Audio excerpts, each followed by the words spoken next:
আমি একটা জিনিস স্পষ্ট করে বলি, ছাত্র সমাজ এই সংকটের সময় যেটি করেছে সেটার জন্য তাদেরকে আমরা ধন্যবাদ জানাই ফার্স্ট। সেকেন্ডলি, ছাত্র সমাজ রাস্তায় থাকা কখনো একটা দেশের স্থিতিশীল অবস্থার পরিচয় না।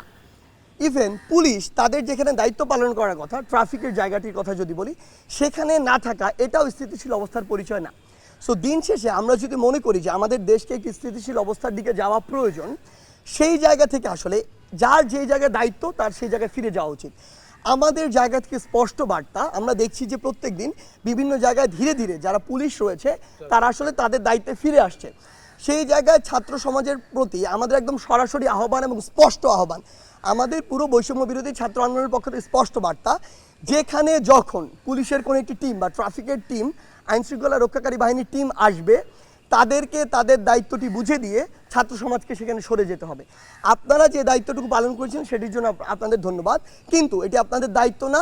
আপনাদেরকে তাদের জায়গাটি বুঝিয়ে দিয়ে সরিয়ে যেতে হবে এবং আপনাদেরকে অবশ্যই শিক্ষা প্রতিষ্ঠানে ফিরে যেতে হবে, আপনাদের ক্লাসে ফিরে যেতে হবে, পড়ায় ফিরে যেতে হবে।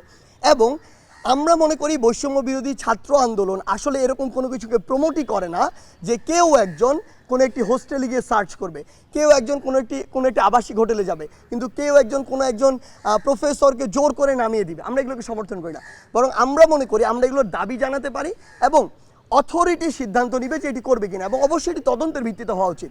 আমি মনে করি, আমি একটি অভিযোগ করলাম যে বাংলাদেশের 64 জন ডিসি এবং এসপিকে পদত্যাগ করাতে হবে, কিন্তু বাংলাদেশের 64 জন ডিসি এসপি যদি করাপ্টেড থাকতো তাহলে বাংলাদেশ চলতো না। আমরা বিশ্বাস করি অনেক ভালো ডিসি এসপিও ছিল বলেই বাংলাদেশটি চলেছে, খারাপভাবে চলুক আর ভালোভাবে চলুক চলেছে।